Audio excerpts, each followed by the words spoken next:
So based on your logic, that sounds a lot like Jurgen Klopp, because Jurgen Klopp would often not moan. No, he would back your owners and say how great they were. He would praise how good his squad was, and he wouldn't come out and slag his board off. What's the difference in your opinion? Jurgen Klopp forced the club to sign Henderson on a contract when the club wanted him gone. That is not a yes man. Okay. A yes man. That's having influence. That's the opposite of a yes man. Yeah. 1 second. Praising Why, the though? owners publicly. Okay, 1 second. I'll explain. Go on. Praising the owners publicly is not a yes man. That's why I never mentioned it when I was talking about Maresca.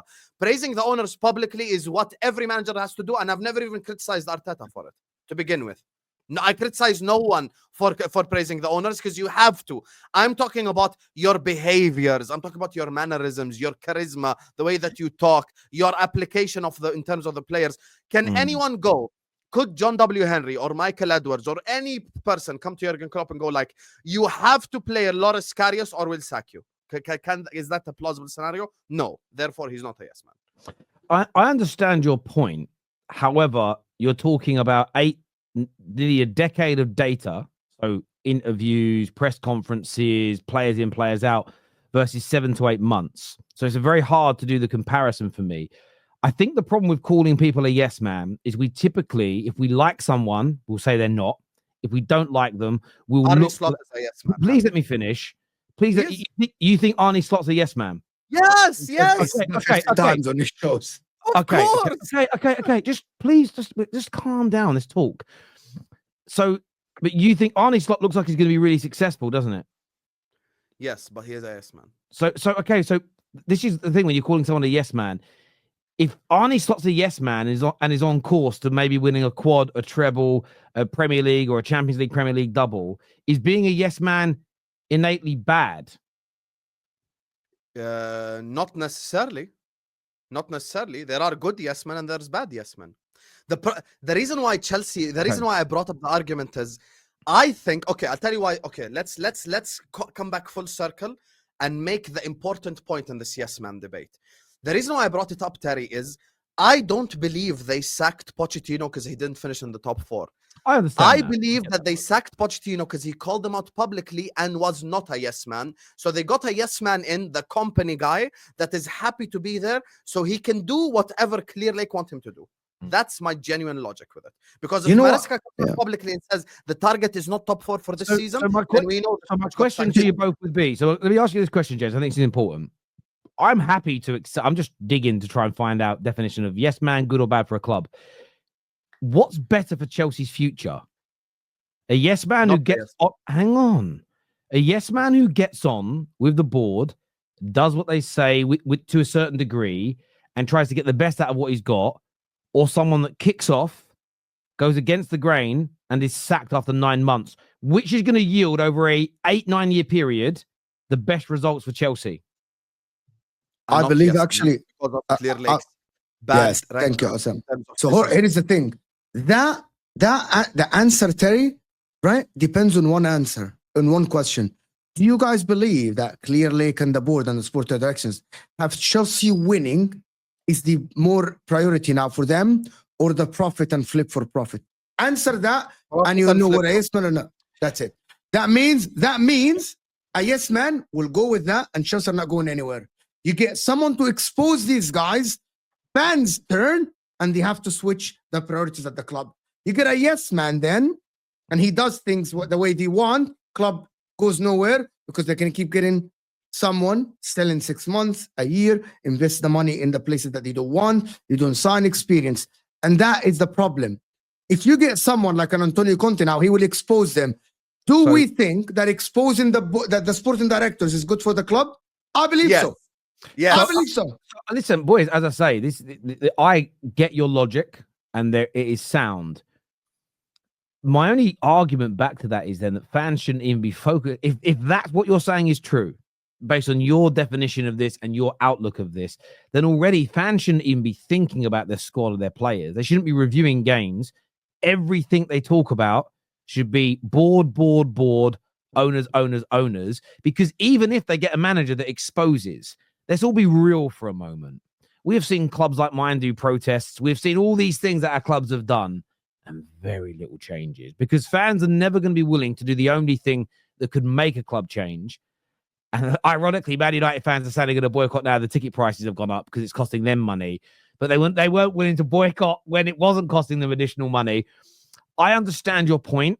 I think where the theory falls down is Chelsea fans aren't going to walk away from their club. They're going to keep putting money in. Therefore, if the owners are only interested in money, I don't see how a rogue helps them in the long term at all. Okay, but I that's why believe in the stadium, same as you. You did your job, Terry. Habibi, you did your job, Terry. Every single time. Yeah, you did your job for Man United. Did. Yeah, you believe that you did your part. You believe that you did your part. And it starts with one person and the rest of them will follow. But they won't, though. So it does. And there'll be individual Chelsea fans who will go, I'm stepping away because these men that own my club are leeches. They only want a yes man owner, a yes man manager. We're never going to be successful that way. It's just about growing the brand until they can sell it for a profit. And there'll be some that walk away. They'll tell everyone else and try and ask everyone else. But in my personal opinion, just through personal experience at my club and watching others, they'll still sell the stadium out every week. They'll still get £40 million a year shirt sponsors. They'll still get TV money from the Premier League. The value of Chelsea will still grow because of the, just based on where it's based in London and property value. And there's a theory in England that properties are going to double in price over the next decade, as an example. So for me, listen, I'm not even disagreeing with your point about Maresca because it's definitions of it, and you boys are entitled to that. I just feel there's a lot of talk, or we'll do it as fans. I think he's a yes man. I don't think he is. Oh, I love what he said there. I hate that. Therefore, he's this. I'm undecided, honestly, this day and age, whether a yes man is good or bad for a football club. And I suppose whether they're a yes man or not also dictates whether or not the manager and head coach agrees with what the board are doing, right? So the board can do the same thing for every manager, but one might be a yes man, one might be a rogue because they see things in the same way or differently. So yeah, look, I'm not too sure. But you haven't answered the question. So the question is, in your opinion, Terry, looking at Chelsea now and the approach on the Garnacho and all that, do you think the board and the sporting directors or the people that run the club have the best interest, the right priority at Chelsea Football Club? It's simple. And your gut feeling. Your gut feeling. Hang on a minute. I'll answer that question. That wasn't the question. Your question was, do I think that Maresca's a yes man? Is what the first question was. No. We followed that by saying, you asked us, do you think a yes man is a good or a bad thing in a club? And I said, it all depends on what you personally think the board and the sporting directors have as priorities at the club. That's it.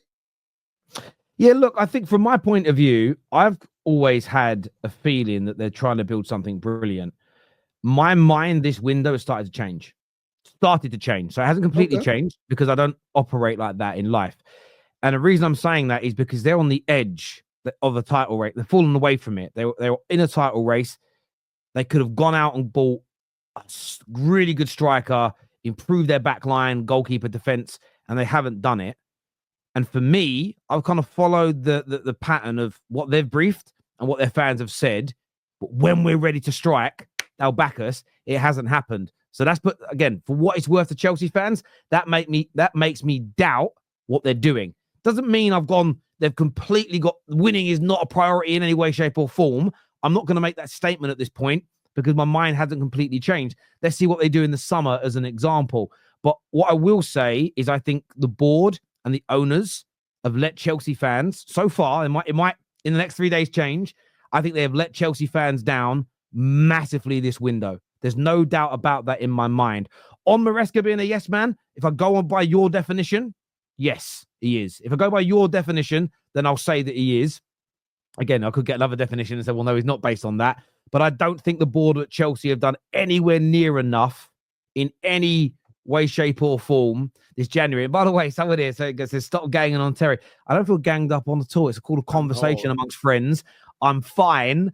I'm relaxed. It's not an issue to me whatsoever. It's called having a conversation. And it's not called fence sitting. It's called delving deeper. What I don't want to do with every conversation on the football terrace is have it be low-hanging fruit, basic bits analysis. Yes, he's a yes man. Chelsea owner's bad.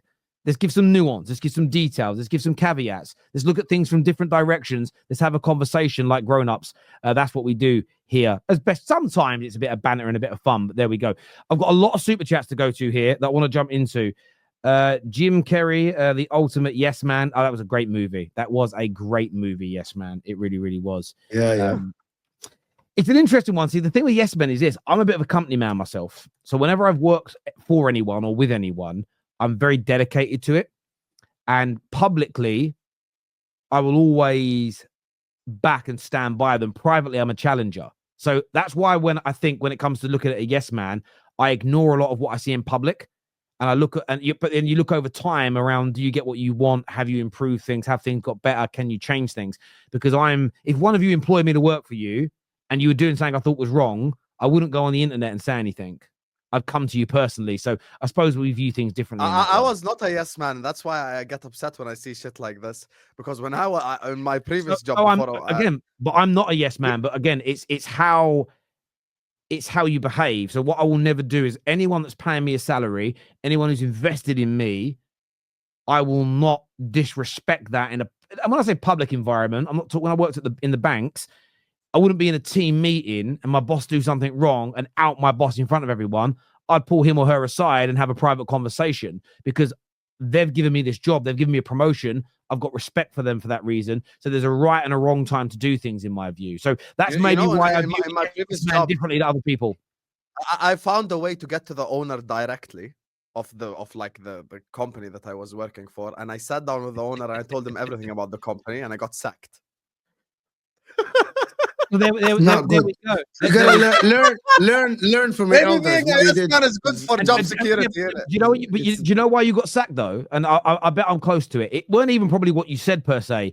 It's that you went over multiple people's heads, which is a massive no-no in an organization. Because again, maybe it's because of mine's more due to my martial arts upbringing.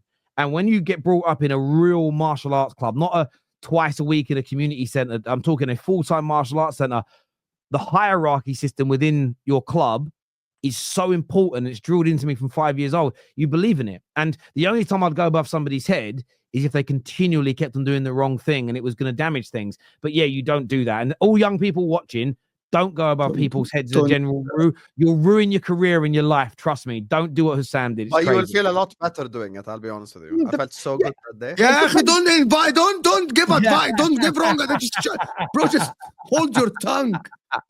Obviously, two yes men being upset at Jose Mourinho over here. I apologize. Don't do that, Habibi. Just there's a right and a wrong time to call things out, and a right and wrong way of doing it. But whatever happened to Dewsbury Hall? It looks like he's being sold. Ronin here says unrealistic. New young manager bucking the system.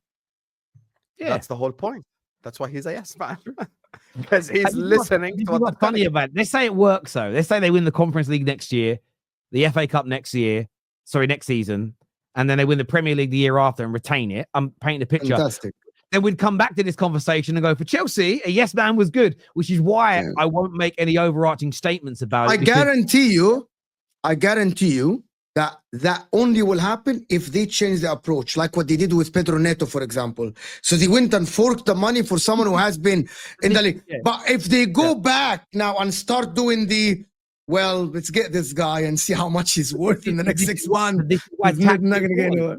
If Enzo Maresca goes above all their heads, they might sack him. If he publicly stands in line, but privately is building a relationship where he can learn to influence them, the changes that Chelsea want might happen. And this is my point around saying it's good or bad. We don't know enough information about the people internally. So people go, I hate the fact that Ineos say nice things about the Glazers. But don't you want them out? Wouldn't it make sense that maybe you've got to be nice to them to keep convincing them to sell your chunks? If they were horrible about them, they're not going to. People are just so basic minded with these things, I feel. Maresca has a better and more mature squad than Poch. That's a very, very fair Are you point. a Chelsea fan, my man? You're a Chelsea fan. He might be. I'm really intrigued to know. Can you just send us a chat? Say that if you're a Chelsea fan or not. I want to know if a Chelsea fan would say that. Luke here says, hit the like chat. Thank you, Luke. And yes, everybody get that like button smashed. I think Chelsea have moved from win first season or you're sacked to 3-year projects for Maresca. Well, they don't have that team and squad anymore, so they have to change tact. Well, they never had it last year either. Yeah, I know, I get that. The point I'm making is that Chelsea don't have the squad to do what they did multiple times under Roman, where they just change manager and win a Premier League. So something's got to give in that regard at the moment. Maresca has made mistakes. Yes, Poch has done it week in, week out. Good end of the season for Poch.